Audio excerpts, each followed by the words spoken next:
para sa'yo. No? Anyway, kawan, good afternoon. Happy Tuesday, Luzon, Visayas, Mindanao,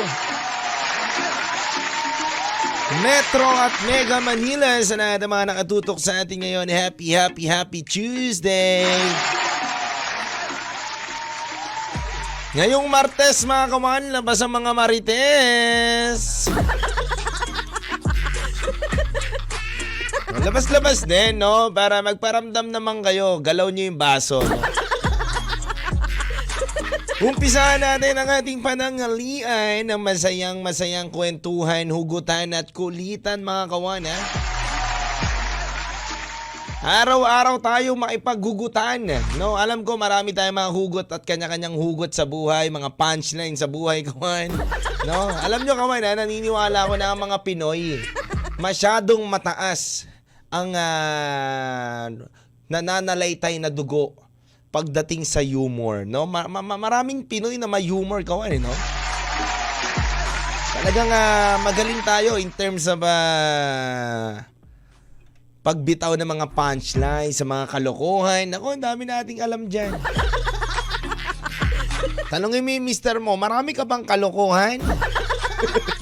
Tanungin mo yung yung katrabaho, marami ka bang kalokohan? Tama, hindi kikibo yan. Tatawa lang yan. Pinoy yan eh, Pinoy. Proud to be Pinoy tayo, mga kawan, no? Ipagmalaki nga naman nga natin. Ika nga naman talaga nila dapat maging proud tayo bilang Pinoy. Anyway, mga kawan, ngayong Tuesday, no? Tanong ko lang naman sa'yo, kawan, better ba ang Tuesday mo? O mas better if you choose me, kawan, no? Ano, kawan, better ba ang yung Tuesday o mas better if you choose me? Na magpasaya sa'yo araw-araw, kawan, no? Pero ngayong araw na ito, mga kawan, ilabas nyo na mga hugot ninyo. At bukas na bukas ang ating text line, 0998-9619-711. At syempre, live na live din tayo ngayon sa Facebook Live natin. Ayan na, nakikinig na ang Just Lifers community. Si Joanne, hello po sa iyo, Joanne. Happy watching right now. Ang hugotero ninyong taga-kwento dito sa 1FM tuwing alauna, kawan, makakasama nyo na naman ngayon, no? Kaya mahugot ninyo, ilabas nyo na yan. Hello din kay Yasmin, no? Kay si Queen Yasmin na nanonood sa atin ngayon. Hello, Queen. Ikaw, Queen, better ba Tuesday mo? O mas better if you choose me? No, see you on 22, Queen, no? Masaya ako, excited na lahat para sa ating hulawan.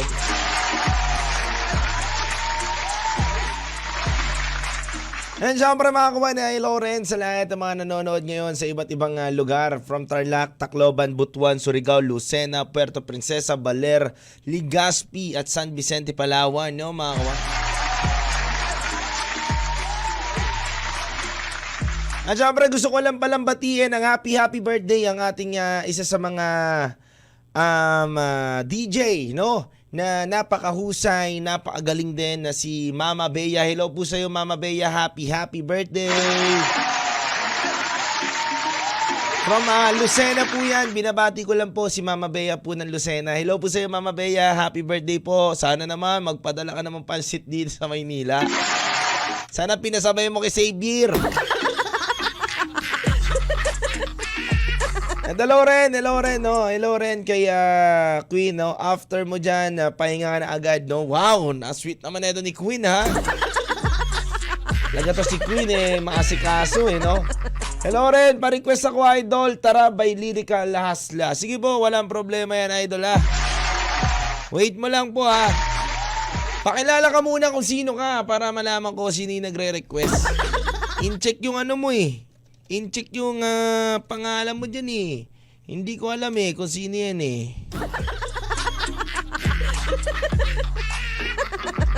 Anyway, mga kawan, ito rin gusto ko lang batiin ang aking mga kaibigan no, na si paring Vern, no? At gusto ko lang din sa inyo i-plug kawan, promote ko na rin on October 1, makikita nyo po ako kawan at mapapanood nyo po ako kawan sa International TV, no? Hindi, come on. Nasa Australia kami. Kasama ko si Ate Gay. No, si Ate Gay, ipopromote ko lang kawan. Festa Kultura. Makikita nyo po kami dyan sa Australia, Sydney, Australia, Melbourne. And ano pa ba? Canberra. No, hindi ko alam kung Canberra ba yan. Canberra.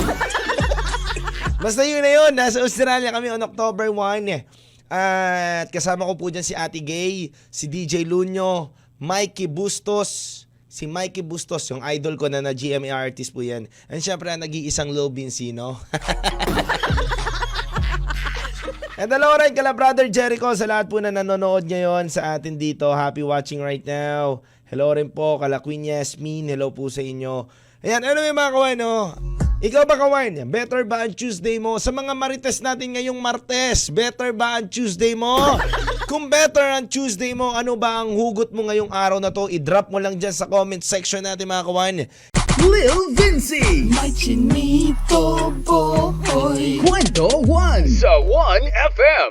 Hello muna sa lahat ng mga nanonood ngayon mga kawain. Hello kay Brother Jericho. Good afternoon, DJ Lil Vinci. Nag-chat ako.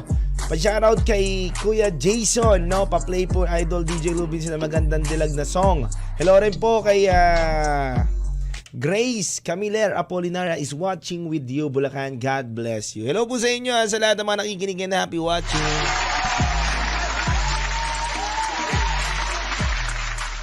And hello rin sa mga umuhugot ngayon. Hello sa inyo mga kawan. Mahuhugot nyo. Ang gaganda talaga. Mamaya-maya ako nababasahin. Pero mga kawan, kayo ba? Better ba talaga ang araw nyo ngayon? Kasi minsan talaga hindi natin maiiwasan na ani tayo, no? Parang yung araw natin ang sama-sama. Parang sakluban ka ng langit at lupa. Dumadating ngayon ganyan eh, para papasok ka pala ng office, may mga kapahamakan na nangyayari. Naranasan nyo na ba yung kawan, no? Parang ang hassle agad, di ba? No? Parang ang dami kagad problema. Minsan dumadating din ako sa point na ganyan kawan eh, na isang araw ko, parang ang dami kagad na nangyayari. Papasok pa lang ako, dami na kagad nangyayari, bad trip ka. Diba? Wala ka pa sa office nyo, nasermonan ka na, gano'n. Pero naniniwala naman ako kawan, na darating din talaga magiging better din ang araw nyo, no? And mga kawan, may katanungan lang din pala ako dito na babasahin kawan ngayong araw na to, no? And sabi nga dito kawan ng isang kawan natin, may katanungan lang daw siya na pwede natin pagkwentuhan at pwedeng paghugutan din to kawan eh. Katanungan lang, DJ Lil Vinci, tago mo na lang ako sa pangalan na si. Eto, sabi niya, may tanong lang po ako, pero sana wag mo po akong pagtawanin. Masama po ba o mali magkagusto sa isang guro? Ayan sabi niya po yan kawan, no? Ang katanungan niya kawan, masama ba, no, na magkagusto sa isang guro kawan? Para lang sa akin dito sa katanungan mo. Kasi maraming uri ng gusto eh. 'Di ba? Kailangan maging specific tayo eh. No? Kailangan talaga ano bang gusto? Na gusto mong maging boyfriend? Gusto na humahanga ka? Gusto na mas makilala mo pa siya? 'Di ba kasi in terms of gusto, kawan malalim 'yan.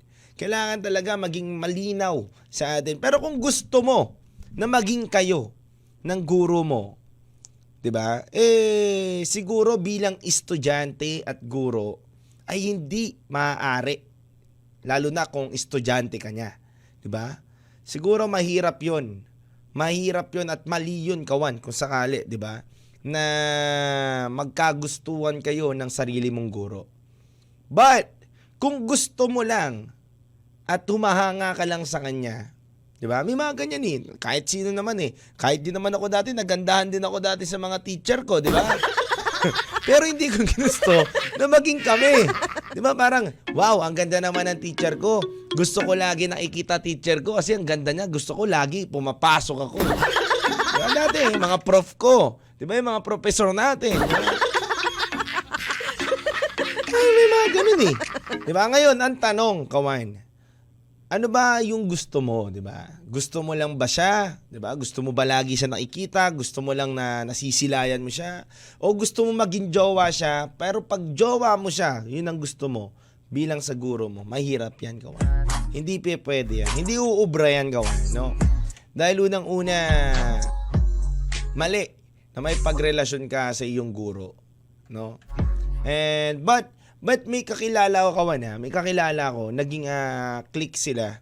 Hindi na after graduation ng estudyante, nagkakilala sila nung professor ko. Ngayon, dami na nilang anak. May professor ako na nagkaroon ng asawang estudyante niya lang dati. Estudyante niya siya dati nung professor ko, pero hindi pa sila nagkaagustuhan hanggang sa graduate sila. Yung graduate na yung babae, doon siya niligawan ng professor. So yun, sinagot niya ngayon, marami na silang anak and successful naman ang buhay nila. Pero isa sa'yo, habang estudyante ka pa, tapos ginugusto mo yung professor mo, mahirap yung ganyan, no? Masama yan, kawan, na ipilit, no? Lalo na kung estudyante ka niya. And syempre, talagang hindi maiiwasan, kawan, na bilang isang estudyante ay humanga tayo sa professor natin, no? Syempre nagtuturo yan eh, parang ang gaan-gaan naman nito ni sir, ang gaan-gaan naman nito ni ma'am, kausap, no? Syempre nagiging pangalawang magulang natin yan eh, kapag sa eskwelahan, di ba? So para sa akin, wag mo i-push o wag mo ipilit, kawan, kung gusto mo man yung professor mo. Lil Vinci, my chinito boy. Kwento 1 sa 1FM. Batiin ko lang po muna ng happy birthday si Rica Duran, Richelle Duran. Ayan po mga binabati natin. At syempre, binabati ko rin po ang si Kay Victorino, no? Si Kate Victorino, ang friend ng mami ko, anak ng friend ng mami ko. Hello po sa inyo. Happy birthday. Happy birthday po sa inyo. At syempre, higit sa lahat, kawan, sa lahat ng mga binati ko, may higit na tao na may kaarawan ngayon, no, na sobrang lapit sa puso ko, no. Hindi lang lapit dahil puso ko ay kalahati ng puso niya. Happy birthday, Daddy. I love you so much. Happy birthday sa tatay ko, no. Hindi man kita madalaw ngayon, bago ko umalis ng Pilipinas, pupuntahan kita. I love you, Daddy. And yun, mahal na mahal ko yan, yung daddy ko na yan. Pero pinalinis ko yung niya kanina, kawan. Kausap ko yung kwento ko lang sa inyo. Siyempre, birthday ng tatay ko eh. Kanina pinalinis ko yung yung puntod ng tatay ko. And yun, yan. Nakakatawa lang. And masaya lang ako kasi nasa langit man siya, alam ko na ginagabayan niya kami palagi. And syempre, hello rin sa kumpare ko, no, si paring Christian Ramos, no, na poging-pogi din na kumpare ko at napakabuti niya. Love you, brother. Yun nga lang, naulitin ko lang din, batiin ko yung daddy ko. Nasa langit na po yan si daddy, no.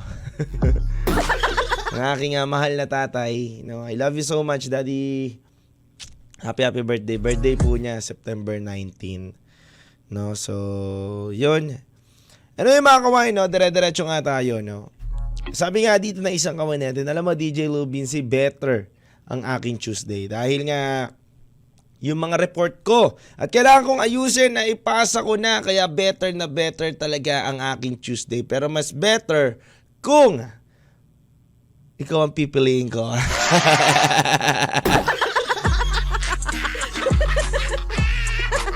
No nga naman, no, mas better talaga, no, kung pipiliin ka. Ito nga, no, may mga hugot dito, mga iba nating kawan. Basahin lang natin yung mga hugot nila. Kanilang hugot, mga kawan. Ito. Sabi nga dito ng isang kawan natin, saan yung mga hugot nyo? Ito. Sabi niya, DJ Lubinsi, hindi ako huhugot pero may tanong ako ng Tuesday.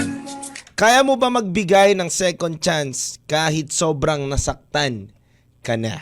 Wow. Parang ang pangit na tanong, Alam mo kawan it depends naman yan. Alam mo tayo, naniniwala ako na may choice nga tayo, di ba? Choice natin kung bibigyan pa natin ng second chance.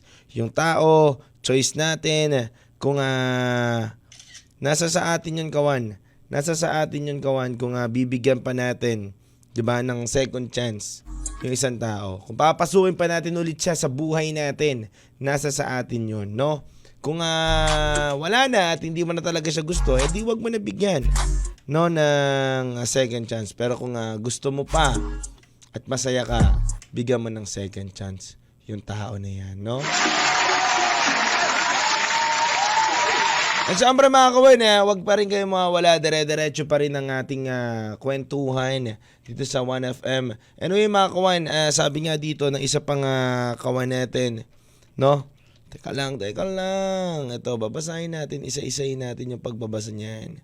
Ito, sabi naman dito na isang kawan natin. Tanong pa rin ba to?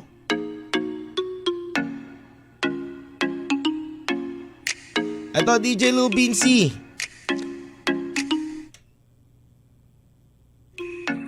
Ito. Maganda yung banat niya dito. Ito. Iniisa-isa ko lang kawan. Ito, sabi niya dito. DJ Vinci, kung ikaw ay choose me. Sa akin naman, ang punchline ko naman po ay Tuesday pa lang ngayon, pwede ba you can choose me every day? Parehas lang tayo ng punchline eh. Niloloko mo naman ako kawan, binasa ko pa eh.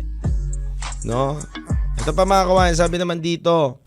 Ang hugot ko, DJ Lou Vinci, label muna dapat bago I love you-han. Oo nga naman, dapat bago ka mag-I love you, pa-label muna dapat. Check your label, mami, no? Sabi nga, di ba? Lil Vinci, my chinito boy. Kwento 1 sa 1FM. Mga kawan, maraming salamat rin sa mga lahat ng mga sumusuporta at nagmamahal sa Lil Vinci song na bago ngayon. Siyempre, ang 3 taon na. Chinita Girl, binubuhay niyo ulit sa TikTok ha. Thank you so much ha. Dami na naman gumagawa eh. Love you so much, team. Team ko kayo eh. Kayo yun. Kung dahil di ko kayo kilala, team ko. Anyway, mamaya kawan, may shoot ako ng food trip, no, ng Monday food trip. Nandiyan po ako mamaya sa Tondo at kakain kami ng donut, no, na masarap diyan sa Tondo. Alamin natin kung talagang masarap pa talaga. Siyempre mga kawan, para sa mga alipin ng salapi ngayong araw na to, galingan lang natin palagi. At siyempre, sipag lang. Kailangan maabot natin ang mga pangarap natin. Huwag kang hihinto at huwag kang mapapagod. At syempre mga kawan, lagi ko pinapaalala sa inyo, lagi ko sinasabi sa inyo na sa bawat awitin, meron tayong hugot na mapagkukwentuhan. Kaya mga kawan, maraming salamat sa inyo. Oras natin 2:50 PM. Susunod na po sa atin si DJ Princess, no, ng Tarlac. Sabay sa Lucena po si Mama Bea, birthday girl natin. At syempre si Juan Miguel po sa Tacloban. Maraming salamat mga kawan. Kwento na kasama ang iyong chinito boy, Lil Vinci. Araw-araw, 1:00 ng hapon, dito sa 1FM. Kwento na.